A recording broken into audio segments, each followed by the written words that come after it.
Bonjour, c'est Japanman et bienvenue dans les lectures manga du mois d'avril 2024. Donc dans cette vidéo, on va passer en revue les choses que j'ai lues durant le mois d'avril 2024. Pas mal de mangas ce coup-ci, donc j'espère que vous êtes prêts. Alors, on va commencer avec Tokyo Revengers, donc le tome 1, que j'ai pu découvrir parce que c'était un des mangas qui était concerné par l'opération 48 heures BD. Donc en gros, le manga était moins cher, je sais plus si c'est 2 euros ou 3 euros. Quoi qu'il en soit, voilà, les tomes concernés par l'opération 48 heures BD pendant la période 48 heures BD ou un peu après s'il reste des stocks, étaient moins chers. Donc j'ai profité de cette opération pour découvrir Tokyo Revenger, qui est un manga qui est assez réputé. Donc j'avais déjà les grandes lignes en tête de ce que c'était, pour ceux qui ne savent pas, c'est un manga qui tire pas mal sur le furio, donc toutes ces histoires de délinquants japonais et d'histoires de gangs, de trucs comme ça. Et là en l'occurrence le principe est un peu plus audacieux, dans le sens où il y a un peu de fantaisie, il y a un peu de surnaturel, parce qu'il y a des délires de voyage dans le temps.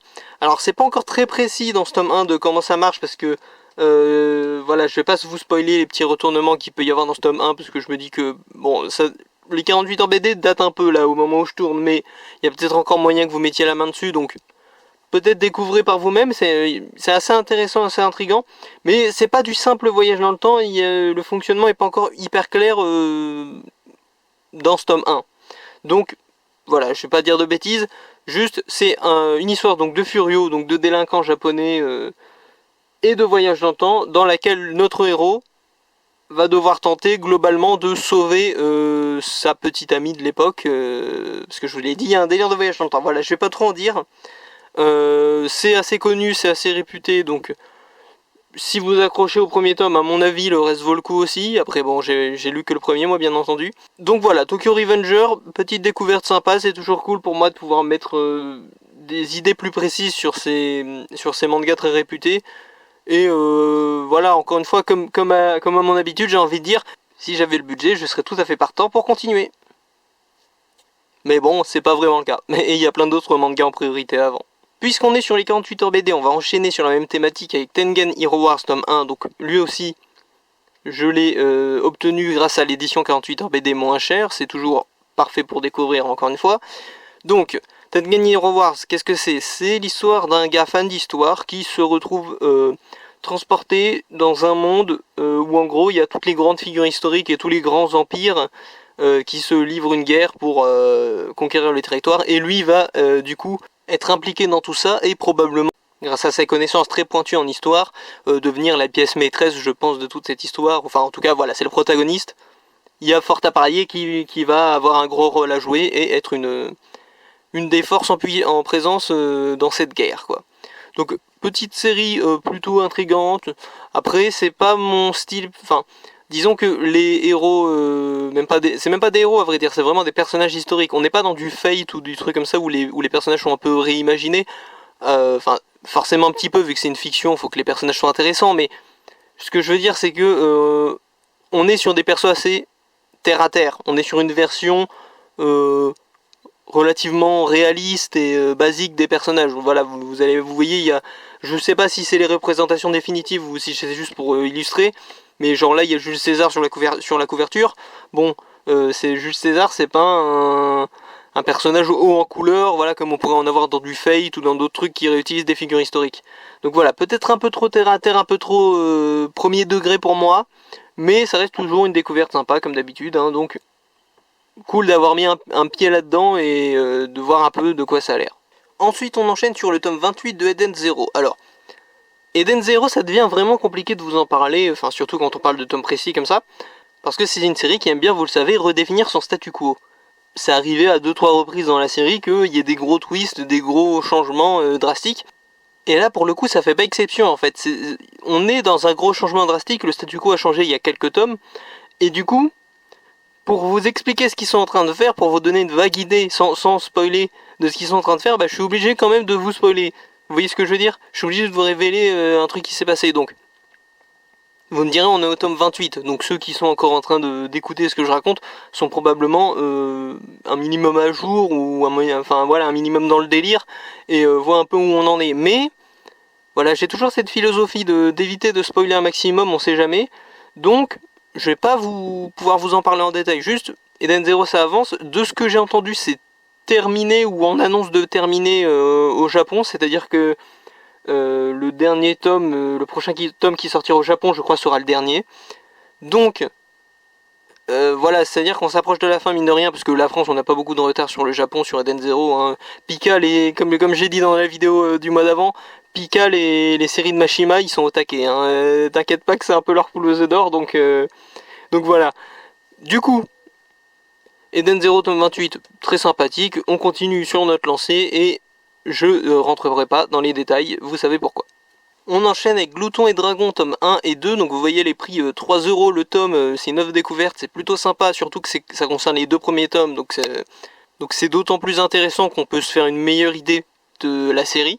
Et du coup c'est honnêtement une série très intéressante, qui sort un peu du lot, c'est l'histoire, pour faire simple, d'une bande d'aventuriers dans un donjon, qui combat un dragon, un de leurs membres se fait manger par le dit dragon, et ils sont tous pas éjectés du donjon. Je crois bien qu'ils doivent s'échapper de manière très fastidieuse justement, mais voilà, ils s'échappent du donjon, mais il y a toujours le membre de leur équipe qui est avalé par le dragon. Heureusement, les dragons ont une vitesse de digestion dans cet univers très lente, donc ils ont un espoir de la sauver, mais ils vont devoir refaire tout le donjon dans le sens inverse, et pour trouver le dit dragon, qui en plus a peut-être bougé entre temps. Et en plus, sur le chemin, ils n'ont pas le budget pour s'acheter beaucoup de matériel et de nourriture et d'équipement. Donc, ça va être compliqué, ça va être un peu la survie. Et du coup, ce qui se passe, c'est qu'ils rencontrent un nain, donc je crois qu'on le voit sur la jaquette, qui est un expert en mangeage de monstres, en gros. Parce que c'est leur seule option, ils doivent manger ce qu'ils trouvent dans le donjon. Et du coup, ça donne beaucoup de recettes très inventives, de visions sur des monstres qu'on n'a pas l'habitude de voir comme ça.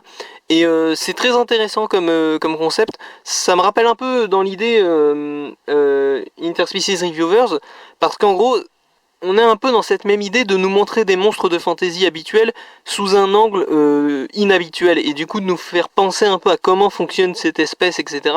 Alors c'est dans un tout autre registre, hein, je ne conseille pas Interspecies Reviewers à n'importe qui, mais voilà, on est dans le même ordre d'idées, je trouve. On est dans le même état d'esprit global de nous faire découvrir toutes ces créatures de fantasy sous un angle nouveau. Vraiment, par exemple, les armures, dans ces deux tomes, à un moment on parle d'armure vivante. Je trouve ça très inventif, la manière dont ils ont appréhendé le truc, par exemple. Et voilà, il y a plein de petits exemples comme ça. Je vous conseille cette série. Je sais que l'animé est sur Netflix, donc si vous voulez jeter un œil, c'est peut-être un moyen accessible de le faire. En attendant, ces deux tomes découvertes sont vraiment une aubaine et sont vraiment très cool, et c'est toujours sympa. Voilà, c'est pour ça que moi j'aime bien découvrir des nouvelles séries, parce que tu peux voir des trucs que tu aurais peut-être pas lu instinctivement comme ça, mais qui, mine de rien, sont drôlement intéressants et drôlement uniques en leur genre, quoi. Donc voilà, c'est très sympa.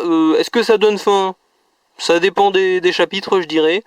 Et sinon, ça a en tout cas le mérite d'être assez intriguant. Ensuite, les deux tomes de Rascal Does Not Dream of Logical Witch, que vous connaissez peut-être sous le nom de Seishun Butayaro, pour ceux qui suivent plutôt l'anime. Quoique l'anime aussi doit avoir un titre anglais, vous me direz. Donc là, c'est les deux tomes, c'est l'intégrale de cet arc-là, parce qu'on est un peu sur un système, pour ceux qui ne connaissent pas, un système à la ReZero. Si vous allez dans votre librairie et que vous regardez les tomes de ReZero, vous verrez que ça recommence au numéro 1 plusieurs fois. Pourquoi? Parce que chaque arc et son propre manga, entre gros guillemets. Là on est sur le même système, c'est-à-dire que là vous voyez le tome 1 et 2, mais si vous n'avez jamais lu un manga Rascal Does Not Dream, n'achetez pas celui-là en premier. C'est le troisième arc, je crois, de toute une saga qui va en avoir quelques autres ensuite en plus. Donc si vous achetez là, à la limite l'histoire peut se comprendre, vous voyez, c'est centré autour de ce personnage que vous voyez sur les couvertures. Vous pouvez passer un bon moment quand même, mais vous perdrez beaucoup de contexte. Donc c'est toujours mieux de commencer dès le début, c'est Bunny Girl Senpai, Little Devil Kohai, et ensuite c'est Logical Witch, donc l'arc dont on parle aujourd'hui. Et j'ai attendu qu'il sorte assez longtemps celui-là, parce que je me souviens que j'avais mis sur une liste, sur un site, j'avais mis dans mes trucs à acheter parce que j'attendais qu'il sorte. Je me disais il va bientôt sortir vu qu'on a eu Little Devil Kawaii, et il a mis longtemps à sortir, je trouve. Enfin, je me suis retrouvé à souvent me dire mais quand est-ce qu'il sort celui-là? Je l'ai mis dans ma liste préventivement, mais je me suis peut-être un peu trop avancé. Et puis non, finalement à un moment ils ont sorti. Donc tant mieux, hein. J'ai pu lire les deux d'un coup. En plus c'est en deux tomes à chaque fois, donc enfin je sais pas, peut-être que les arcs d'après ils seront en plus de tomes, mais comme ça en deux tomes en plus, autant attendre que les deux sortent et puis t'achètes les deux, tu te lis tout ça d'un coup. Voilà. Moi personnellement je vous préconiserais quand même, si vous avez absolument le choix, de regarder l'animé. C'est le support avec lequel j'ai découvert Seishun Butayaro, moi, et je trouve que c'est peut-être plus prenant. Mais le manga reste une alternative tout à fait viable, et l'histoire est très bien racontée aussi. Je vous déconseille pas le manga en tout cas, ça c'est sûr. Alors là on enchaîne sur un truc assez spécial, donc les 3 premiers tomes de Mother Parasite. D'ailleurs, chose qui arrive très rarement dans les lectures du mois, pour le coup je crois que je les ai lus séparément. C'est-à-dire que j'ai lu les 2 premiers en même temps, et le 3e est sorti plus tard dans le mois, et je l'ai acheté. Donc voilà, c'est assez rare. D'habitude quand vous voyez que je monte plusieurs mangas, c'est que je les ai vraiment lus d'affilée. Mais là du coup j'ai lu un moment du mois ces deux-là, et un peu plus tard quand il est sorti le 3e. Ce qui change pas énormément de choses, mais voilà, ça reste une info à voir, je sais pas, peut-être que ça traduira un bien un moment ou un autre, je ne sais pas si c'est... Voilà, dans le doute je vous le dis. Du coup, Mother Parasite, alors... Vous voyez, aux couvertures, cette série est drôlement intrigante. Voilà, on se demande de quoi ça parle, on se demande c'est quoi ce délire. Ça a l'air très mystérieux, très un peu malsain, un peu... on sait pas trop de quoi ça parle. Et justement, c'est un peu ça l'idée. C'est que moi, pour tout vous dire, pourquoi j'ai commencé cette série à la base, alors que vraiment ça a pas l'air joyeux, quoi. C'est pas mon délire à la base. Moi, je suis plutôt comédie romantique et trucs comme ça. Hein. Du coup, en fait... Moi, je regardais un truc que je fais souvent, c'est que je regarde sur un site de manga, un site de base de données de manga et d'animé, les sorties futures, tout simplement. Je vais dans la liste des séries de manga, je fais trier par date de sortie française, et je regarde les trucs qui vont bientôt sortir, quoi, qui sont pas encore sortis, et voilà, pour voir s'il y a une nouveauté intéressante qui arrive, quoi, qu'il y a un truc qui débarque que j'aurais raté, voilà. Et du coup, dans le lot, je vois quoi? Je vois Mother Parasite. Bon, bah, ça et d'autres trucs, je clique dessus en me disant alors qu'est-ce que c'est? Voyons, on va voir. Ça a l'air intriguant. Et genre, alors j'essayais de vous prendre un screenshot et de vous le mettre à la vidéo là, mais j'espère qu'il n'a pas été modifié. Le synopsis était genre super mystérieux, mais à pile la bonne dose. C'est-à-dire que ça te disait pas de quoi ça parlait en fait, le synopsis. Genre c'était pile mystérieux ce qu'il fallait, et du coup j'étais en mode mais dis-moi de quoi ça parle. Tu m'as intrigué, t'as commencé l'histoire, tu m'as pas dit de quoi ça parlait en vrai.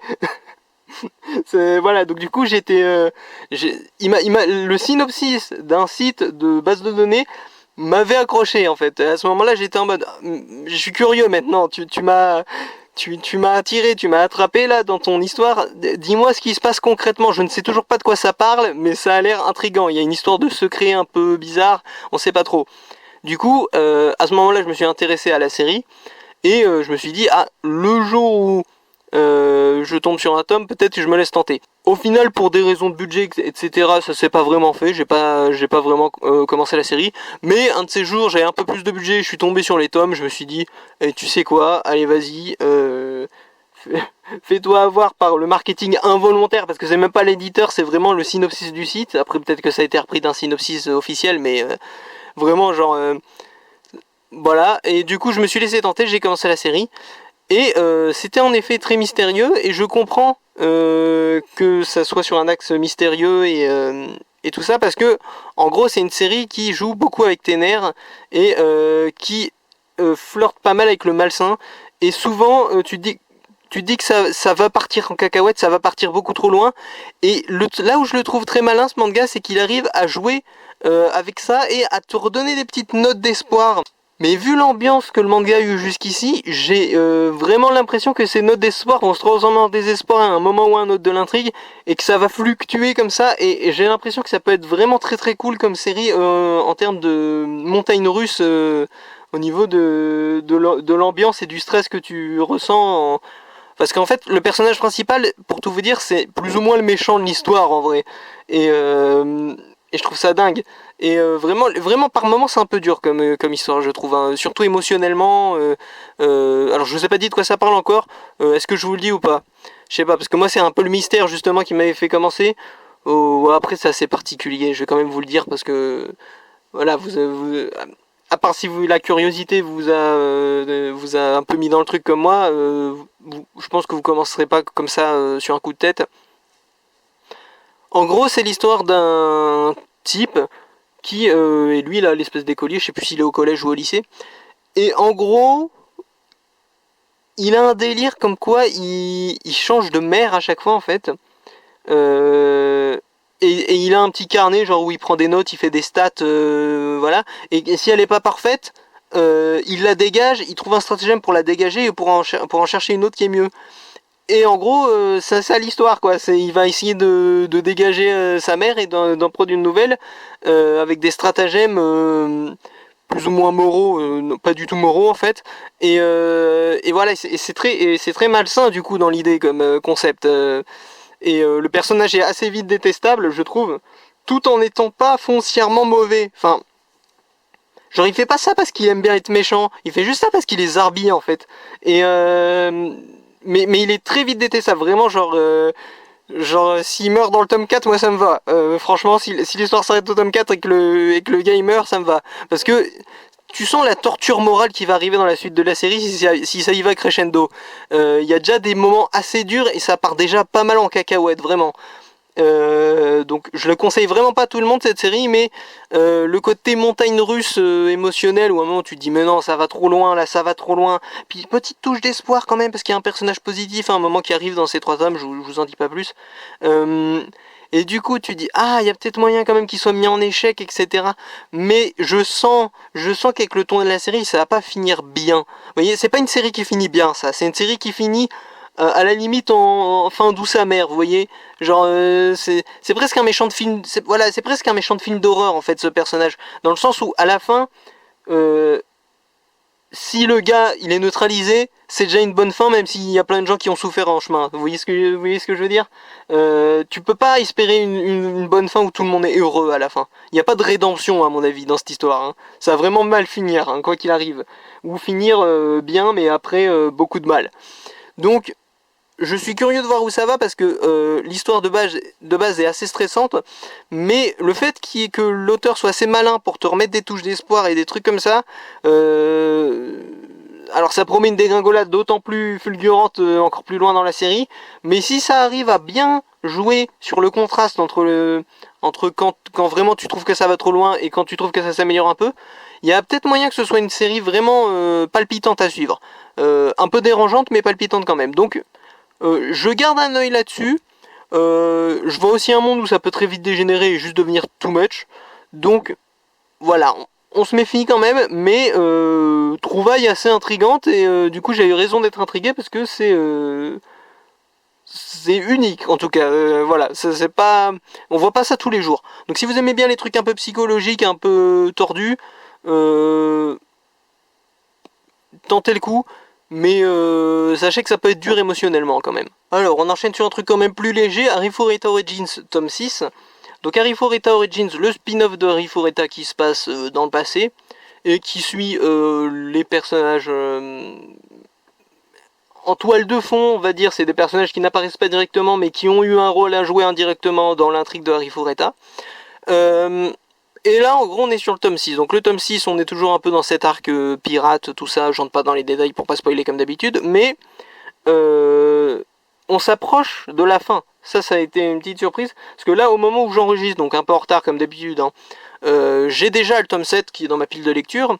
Et il n'y a que 8 tomes, en fait, à ce spin-off. Alors je pense que ce spin-off, comme la série principale, est basé sur un light novel. Donc peut-être que le light novel, lui... continue, enfin va plus loin dans l'histoire quoi. Mais le manga lui se termine bel et bien au tome 8, donc c'est à dire qu'on n'ira pas beaucoup plus loin avec ces personnages. Je sais pas si du coup ce sera une conclusion ou si juste ils ont pas tout adapté, mais voilà, donc on les voit plus pour très longtemps. En plus moi ça va faire c'était mon seul contact avec la licence Harry Fureta vu que l'animé j'attends qu'il sorte la suite et du coup je ne lis pas le manga, même si je l'achète encore, parce que j'avais commencé à l'acheter, donc voilà, c'est des délires de collectionnite un peu bizarre que je vous raconterai peut-être un jour, si vous voulez les détails de comment fonctionne mon système de collection de manga, demandez, je vous le dirai, mais voilà, quoi qu'il en soit, c'est mon seul contact avec la licence Arifureta dernièrement, alors que c'est une licence que j'aime beaucoup, donc voilà, un peu triste dans un sens, mais en même temps, voilà, est-ce que ça veut pas dire que c'est bientôt la prochaine étape? Peut-être que la prochaine série Arifureta sort plus tôt qu'on ne le croit, j'espère en tout cas, la prochaine saison. Et j'ai pas vu encore le AV crossover parce que j'attends que la prochaine saison sorte pour tout me regarder d'un bloc. Mais quoi qu'il en soit, Arifureta Origins, petit spin-off sympathique, mais je conseillerais seulement aux gens qui sont déjà un peu investis dans l'univers d'Arifureta. Ça développe un peu de lore, il y a des personnages qui ont l'air liés à d'autres persos qu'on connaît un peu plus tard dans Arifureta, donc toujours sympathique si on est fan. Alors ensuite, un des gros morceaux de cette vidéo, c'est Mashle. Pourquoi Mashle? Parce que c'est la fin de Mashle, la conclusion de Mashle, les tomes 14 à 18. Mashle, c'est une série quand même, mine de rien, qui a beaucoup dévié des attentes que j'avais. Alors comme je vous le dis, parce que là je fais un peu un résumé de tout ce que j'ai dit dans les vidéos précédentes, vu que on arrive à la fin. Moi comme je vous l'ai dit au début, cette série je l'ai pris limite sur un coup de tête. Et je m'attendais à beaucoup d'humour. Et c'est vrai qu'elle a pas mal évolué sur une ligne très shonen classique, très neketsuesque, où vraiment l'humour était là, mais les combats, les émotions des personnages, leur évolution personnelle, etc. étaient très mis en avant et très sérieux. C'était sérieusement pris tout ça. Et il y avait toute une esthétique aussi qui finissait par se développer de l'auteur et des pouvoirs qu'il mettait en scène, etc. Vraiment, on voyait émerger un manga neketsu plus qu'un manga comique au fur et à mesure de l'histoire. Et c'est une direction qui était surprenante et voire un peu décevante si je suis tout à fait honnête, mais qui s'est avérée quand même au final plutôt intéressante. Et le manga qui plus est a duré plus longtemps que ce que j'aurais pensé au début. Alors c'est pas totalement ma faute, hein, je me suis pas trompé tant que ça, c'est juste que l'auteur avait dit genre on est à la moitié, et finalement on n'était pas à la moitié, on était plus à un tiers je dirais, de tête comme ça. Donc la série s'est développée plus que prévu, après une direction inattendue, mais elle a su quand même garder un peu son cœur humoristique tout du long, donc au final c'était une plutôt jolie aventure je trouve, c'était sympa. Alors c'est pas la dernière fois qu'on verra Mashle dans ses vidéos, parce que je sais déjà que j'ai dans ma pile de lecture j'ai le premier livre dont vous êtes le héros, donc on reverra du Mashle sur cette chaîne au moins une fois, ça c'est sûr, mais voilà, en tout cas c'est notre adieu à la série manga Mashle, et voilà quoi, c'était une aventure plutôt sympa à vivre. Le fait en plus que j'ai à la base j'ai décidé de m'y mettre sur un coup de tête, ça rend le truc d'autant plus beau. Vous savez, c'est pas la première fois qu'on est à la fin d'une série. Le fait que j'ai commencé pour des raisons un peu aléatoires comme ça ajoute un peu à la beauté du truc. C'est vraiment, on est passé à rien de je ne lis jamais Mashle.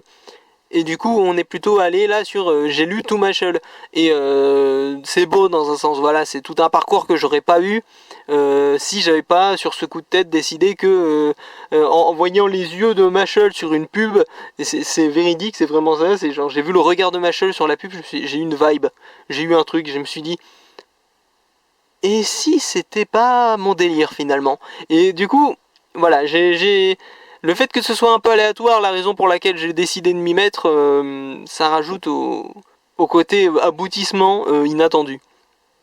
Donc voilà, bien entendu, je vais pas vous spoiler la fin, ce serait malvenu hein, de vous spoiler la fin de Mashle. L'animé, je me le regarderai sans doute dans quelques années, quand j'aurai bien oublié ce qui se passe dans le manga. Et voilà, c'est à peu près tout. Comme quoi, au final, le Harry Potter One Punch Man Bodybuilder, là, il aura fait un beau parcours, et je suis content d'avoir découvert cette série, et c'était un sacré chouette moment, mine de rien.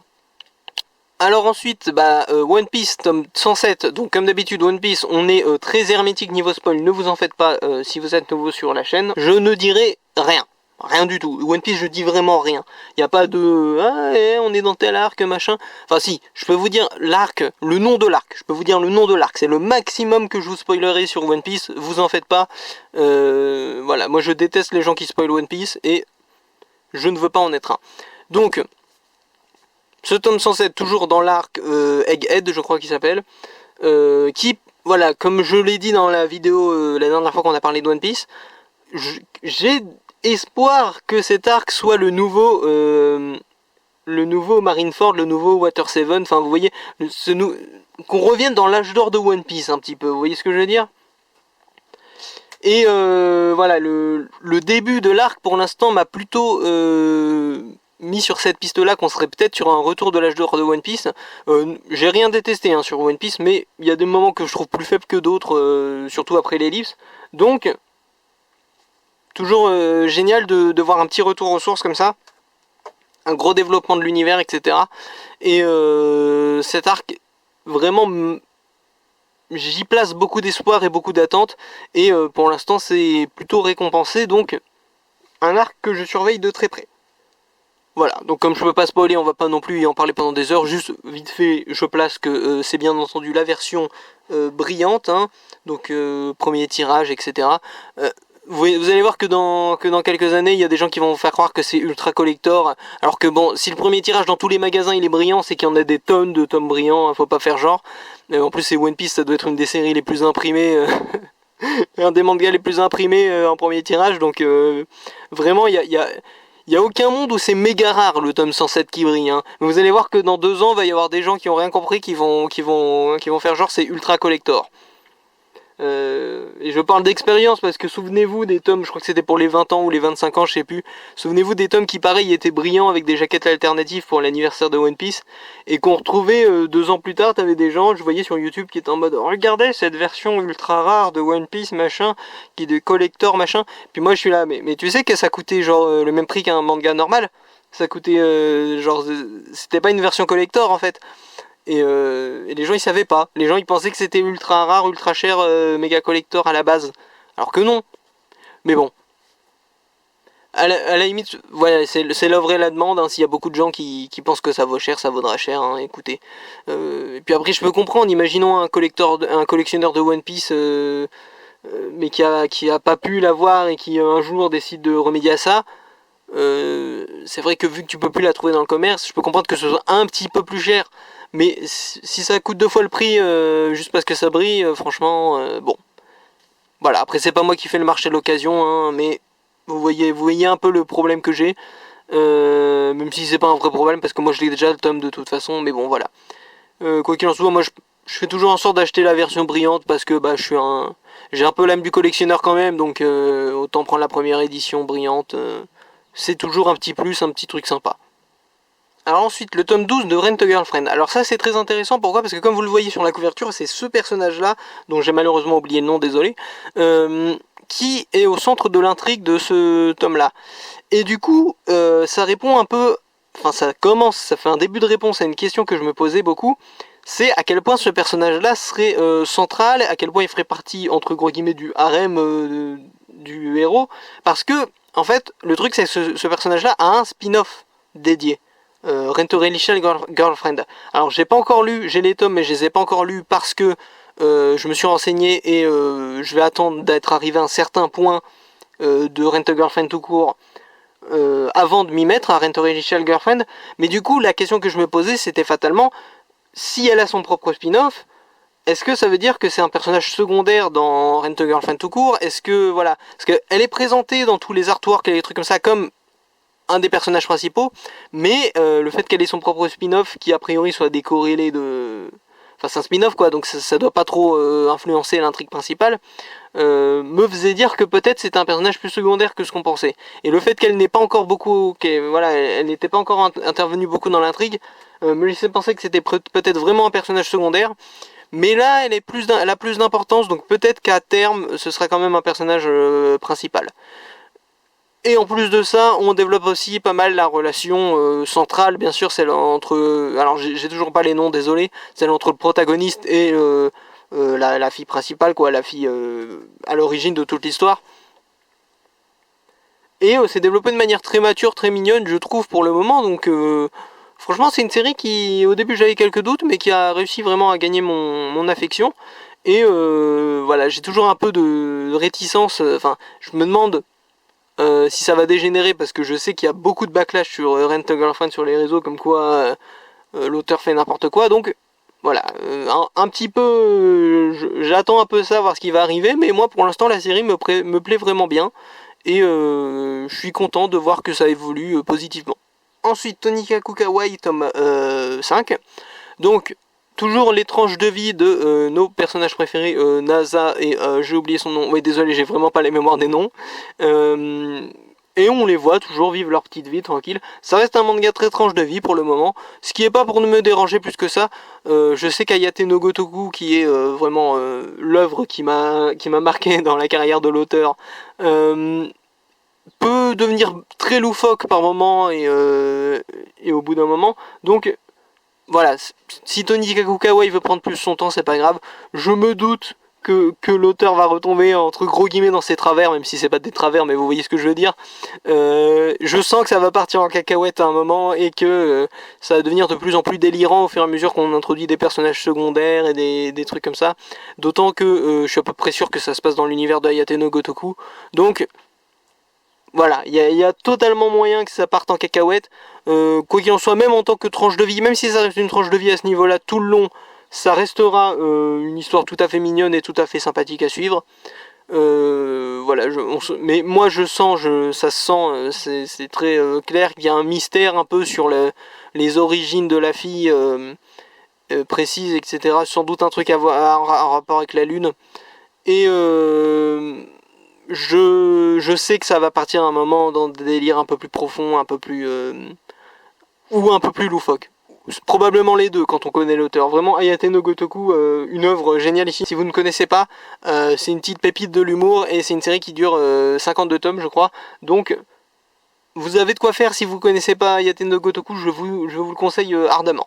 Après quoi, les tomes 9, 10 et 11 du 8ème fils, donc enfin de ouvrez les guillemets, le 8ème fils. C'est toujours compliqué les titres comme ça qui commencent par le ou ce genre de choses parce que à l'oral, dire c'est le tome 9 de le 8ème fils, ça sonne pas bien, mais techniquement c'est comme ça qu'il faudrait dire, parce que le titre c'est pas du 8ème fils, c'est le 8ème fils. Donc voilà, faut préciser les guillemets à chaque fois, c'est assez spécial, ou dire du 8ème fils, même si c'est pas théoriquement correct. Donc voilà, le 8ème fils, petite histoire très sympa toujours, hein, je ne saurais pas dire très honnêtement si j'ai dépassé l'animé. Parce que j'ai vu l'animé moi à l'origine, c'est pour ça que j'ai commencé le manga, c'est parce que j'avais vu l'animé à l'époque.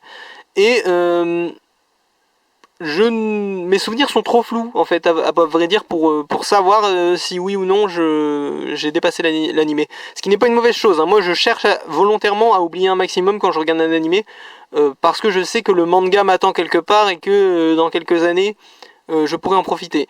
Donc, enfin s'il sort en France. Et là en l'occurrence le 8ème fils était sorti en France dans un timing plutôt pas mauvais pour que je m'y mette et que j'ai un peu oublié l'animé. Donc c'était parfait et j'en ai profité. Mais là du coup je ne sais pas si j'ai dépassé l'animé, je n'en ai aucune idée. Mes vagues souvenirs de l'animé c'est vraiment le dragon squelette, mais ça c'est vraiment au début de l'histoire. Donc voilà, très honnêtement je sais pas où j'en suis par rapport à l'animé. Quoi qu'il en soit, l'histoire évolue, comme vous le voyez sur la jaquette, il revient un peu dans son village d'origine, enfin dans son territoire d'origine, et il gère un peu toutes ces histoires là, et voilà, ça prend des tournants plutôt intéressants sans être révolutionnaire. Voilà, c'est la petite série sympathique de fantasy, si comme moi c'est un genre que vous appréciez, les mangas de fantasy comme ça un peu. Très honnêtement je sais même plus si c'est un isekai. Le 8ème fils. Si, c'est un isekai. Ouais, j'avais un petit doute parce que dernièrement j'ai vu pas mal, enfin j'ai vu en animé pas mal de isekai qui en fait n'en étaient pas forcément, ou c'était pas clair, est-ce s'il serait incarné dans son propre monde ou dans un autre monde, parce que c'est des genres d'isekai mais où il commence dans un monde de fantasy, il meurt et il se ressuscite dans un autre monde de fantasy, mais ils disent pas si c'est un autre monde ou pas. Bon voilà, j'ai eu des cas comme ça récemment en animé, donc du coup là j'ai eu un petit doute, mais ouais, le 8ème fils c'est bel et bien un isekai il me semble. Et un isekai plutôt sympathique. Alors on enchaîne avec un truc vraiment particulier, ça s'appelle Carte Blanche, première édition. Je crois pas qu'il y ait eu de deuxième édition au moment où je vous parle, après je suis peut-être pas assez bien renseigné. Qu'est-ce que c'est et qu'est-ce que ça fait là? Bon, déjà je vais le poser avant parce que ça m'embête un peu de vous le tenir comme ça, c'est pas très pratique. Voilà, comme ça ce sera mieux, même si c'est pas droit, ça rentre pas en fait dans mon étagère si je le mets verticalement. Donc du coup, voilà, carte blanche, qu'est-ce que c'est? Alors c'est un truc que je trouve plutôt intéressant, j'ai trouvé d'occasion pour vraiment genre 50 centimes, donc pour moi c'était un... J'ai pas réfléchi, je l'ai pris direct.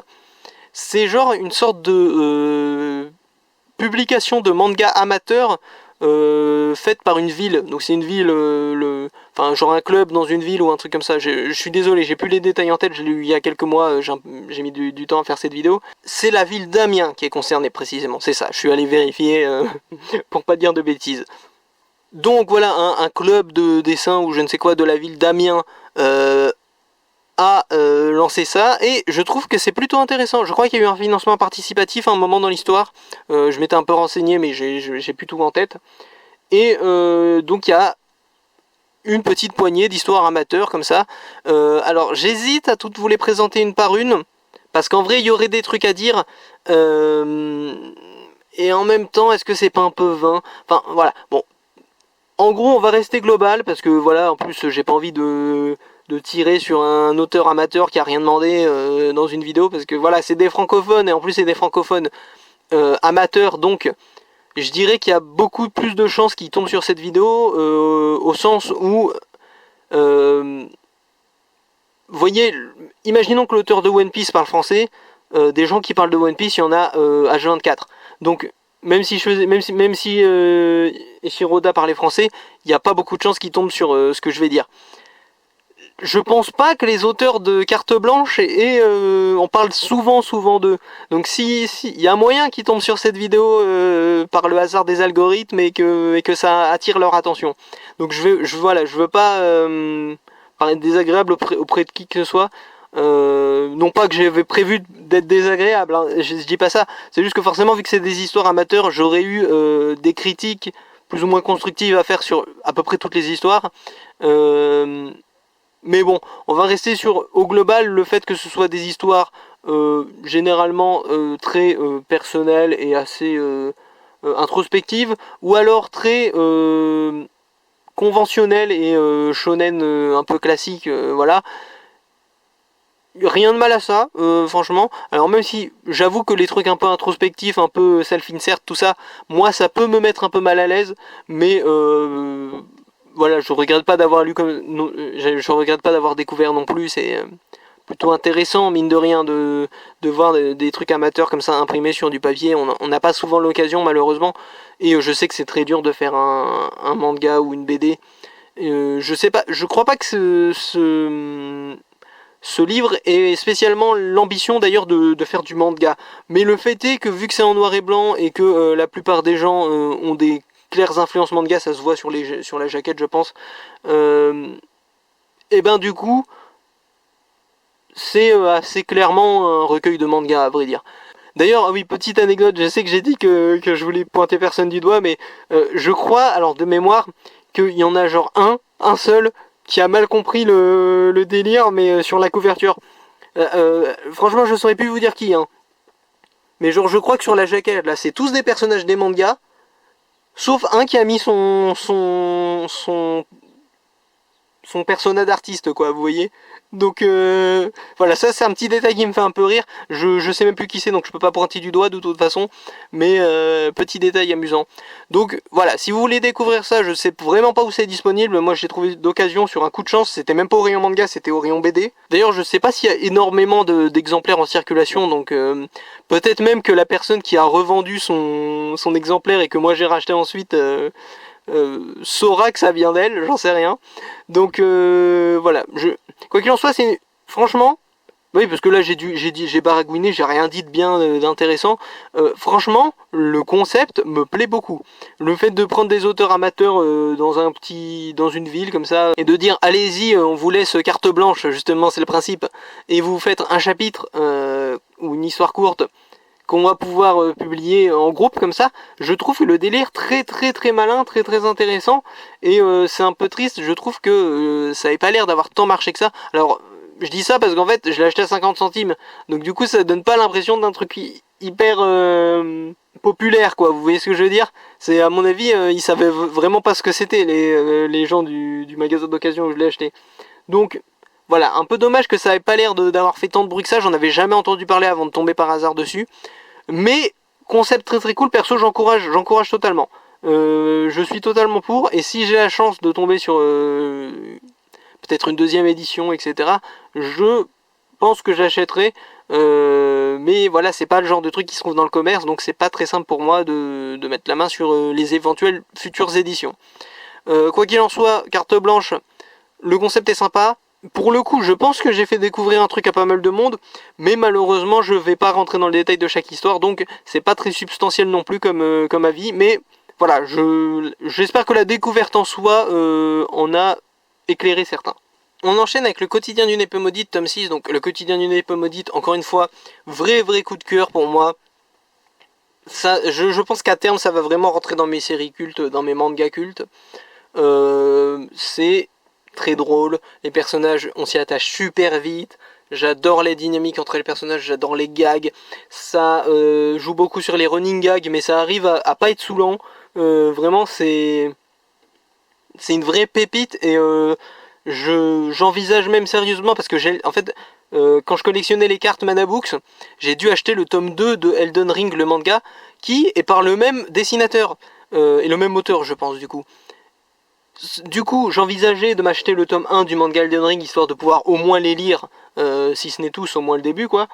Mais du coup, là, j'envisage sérieusement de, si un jour l'occasion se présente, jouer au jeu Elden Ring pour avoir toutes les refs, puis me lire le manga Elden Ring, tellement, en fait, j'ai peur de passer à côté de gags en n'ayant pas la ref. Parce que j'adore cet auteur en fait. Le quotidien d'une épée maudite, j'adore. Donc je pense que le manga Elden Ring est excellent à mon avis. Voilà, si vous êtes fan de l'Elden Ring, je vous conseille le manga que je n'ai pas lu. Tellement je suis conquis par le quotidien d'une épée maudite, et je sais que le manga Elden Ring est une comédie. Donc vraiment le quotidien d'une épée maudite est tellement bon qu'il me donne envie de jouer à Elden Ring. Alors que c'est pas spécialement mon délire à la base. Pour pouvoir lire le manga du même auteur sur Elden Ring. Vraiment cool. D'ailleurs, si vous savez, je sais pas, peut-être qu'il y a un magasin qui fait une promo sur Elden Ring dans le coin, enfin récemment, j'en sais rien. N'hésitez pas à me dire si vous connaissez des bons plans pour Elden Ring. Moi, je suis pas joueur PC, par contre, enfin, je crois pas qu'il soit sorti sur PC d'ailleurs, si. Oh, j'en sais rien, désolé, hein, j'ai vraiment pas un spécialiste de Elden Ring ici. Moi je suis joueur console, mais faudrait qu'il soit dispo sur console pas trop cher, quoi. Et je pense pas que ce soit le cas, et ça m'étonnerait qu'il y ait des grosses promos sur les Souls de manière générale, à part Bloodborne qui est trouvable à une dizaine d'euros, je le sais, mais c'est parce qu'il y a une version essentielle ou je sais pas quoi, donc bon. Je sais pas si Elden Ring il sera trouvable un jour à petit prix, mais si c'est le cas, je sauterai dessus pour pouvoir me lire le manga ensuite. Ensuite, World's End Harem tome 16, donc World's End Harem qui est dans un délire vraiment plus tranche de vie pour le nouveau protagoniste, pendant que les anciens protagonistes, eux, sont sur des affaires un peu plus sérieuses, mais j'ai le sentiment qu'à un moment ça va se croiser et qu'on va voir notre protagoniste, le nouveau protagoniste de la partie Afterworld, qui va peut-être sauver le monde, j'en sais rien, enfin il va sans doute faire un truc important à un moment. Mais voilà, pendant ce temps-là, on a l'ancien protagoniste de la première partie du manga qui, lui, est toujours en quête de moyens de sauver l'humanité. Hein. Le gars, il veut juste guérir des effets secondaires de l'antivirus. Donc, franchement, respect à lui. Vraiment, le gars, il carry le monde sur ses épaules depuis le début du manga. C'est un bon gars, franchement. Donc voilà, l'histoire avance, l'intrigue avance, la partie tranche de vie, moi j'aime bien, ça me rappelle un peu les comédies romantiques que j'aime bien regarder ou lire. Donc voilà, World's End Harem, de manière générale, franchement, si vous êtes du genre à sous-estimer les œuvres qui font preuve de beaucoup de ecchi, vous l'avez sans doute sous-estimé parce que c'est une série qui vaut le coup quand même. Mais j'avoue que World's End Harem Fantasy a quand même réussi à rattraper l'original. Franchement, World's End Harem Fantasy, c'est vraiment genre une série qui se suit, mais pour l'intrigue purement, il y a vraiment des moments de bravoure dans World's End Harem Fantasy. Mais World's End Harem tout court est quand même super intriguant par moments, et plutôt sympathique à suivre même dans ses moments les plus faibles. Donc, petite série sympa, si vous n'êtes pas rebuté par le Ichi. Ensuite, Corpse Party Blood Covered, tome 6, 7 et 8. Donc, l'intrigue avance beaucoup. On a pas mal de développement sur les relations entre les personnages, on a aussi énormément de développement sur le lore et sur ce qui se passe concrètement. Vraiment là, au début on était perdu dans l'histoire, là on en sait beaucoup plus. Là je pourrais vous raconter ce qui se trame. Alors qu'au début c'est juste ils sont perdus dans un endroit un peu bizarre, une autre dimension avec des fantômes, on sait pas trop. Là je pourrais vous raconter ce qui se trame, je pourrais vous identifier presque tous les fantômes. Enfin ma mémoire est un peu défaillante pour ça, mais je pourrais techniquement, si vous me montrez les images, vous identifier tous les fantômes, toutes les victimes, pourquoi ils sont là, qu'est-ce qu'ils font là. On y voit beaucoup plus clair dans l'intrigue et c'est pas moins menaçant pour autant parce que il y a des gros ennemis quand même derrière tout ça. Donc on s'y retrouve beaucoup mieux. L'intrigue avance, c'est toujours satisfaisant quand une intrigue très mystérieuse devient de plus en plus claire et où on voit où ça veut nous mener, etc. Au début, la série m'avait fait une très forte impression avec son délire de temporalité incohérente, mais volontairement incohérente. C'était des histoires de dimensions parallèles, hein, je vais pas spoiler pour ceux qui connaissent pas. Mais voilà, Corpse Party très solide, mine de rien, comme série. Est-ce que je fais un résumé rapide pour ceux qui connaissent pas? Allez, résumé rapide pour ceux qui connaissent pas.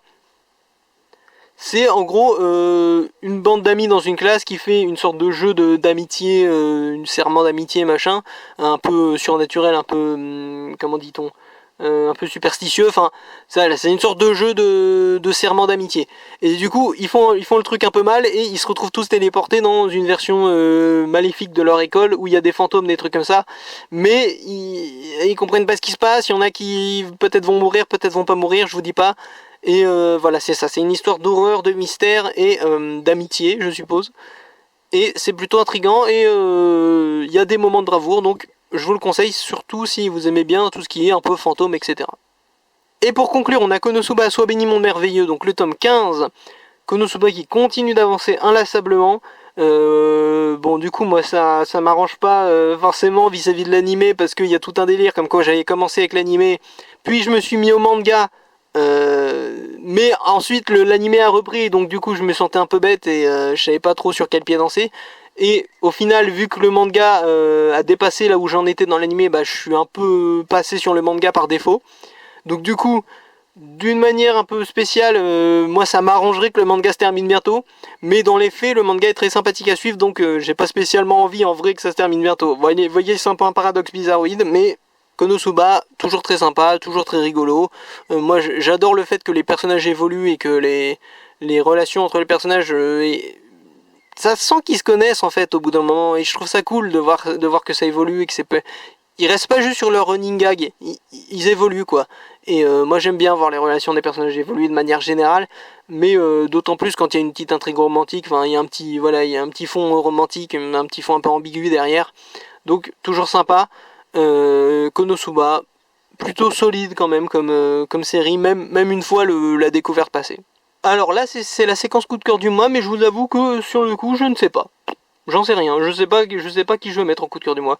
D'un côté t'as Mashle qui se termine, donc peut-être que ça vaudrait le coup de le mettre en coup de cœur du mois, mais bon,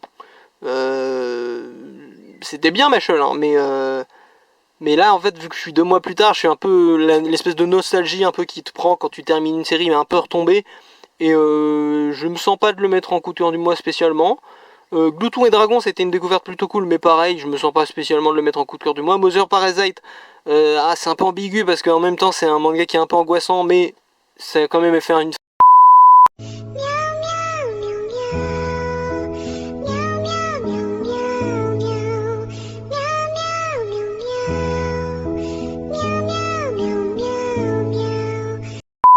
Voilà, c'est terminé, c'est tout pour cette vidéo. Donc, j'espère que je vous ai fait découvrir des choses comme d'habitude, ou que j'ai provoqué des réflexions intéressantes, ou quoi que ce soit. Voilà, c'est fin de vidéo comme d'habitude, je suis un peu en roue libre, hein, vous inquiétez pas si je dis n'importe quoi. Quoi qu'il en soit, petite pensée vite fait quand même en fin de vidéo là pour les gens qui auraient participé à carte blanche, parce que voilà, plus j'y réfléchis, plus je me dis qu'il y a une chance... même pas très grande, que vous tombiez sur cette vidéo et que vous la compreniez vu que vous parlez français. Donc j'ai presque envie de m'excuser parce que plus j'y pense, plus j'ai bafouillé en fait. J'ai pas beaucoup parlé de la substance des histoires, mais le problème c'est que je me voyais mal spoiler toutes les histoires grosso modo, parce que c'est des histoires courtes, donc je me serais mal vu les passer en revue une par une, vous voyez ce que je veux dire. Mais en même temps, j'ai l'impression que du coup, j'ai pas tellement parlé de la substance de ce qu'il y avait dedans. Et ça m'attriste un peu de me dire que si ça se trouve, bah, il y a un des participants à carte blanche qui va tomber sur cette vidéo et être un peu déçu que je sois pas rentré dans le vif du sujet, quoi. Donc voilà, quoi qu'il en soit, petite pensée comme ça en fin de vidéo, si jamais, hein, désolé. Toujours est-il que voilà, c'est un bon mois, je trouve, et perso, j'y ai trouvé mon compte. Donc voilà, n'hésitez pas à me dire si vous avez la moindre réflexion à faire sur ce que j'ai pu dire ou pu vous montrer aujourd'hui. C'était Japanman, à plus.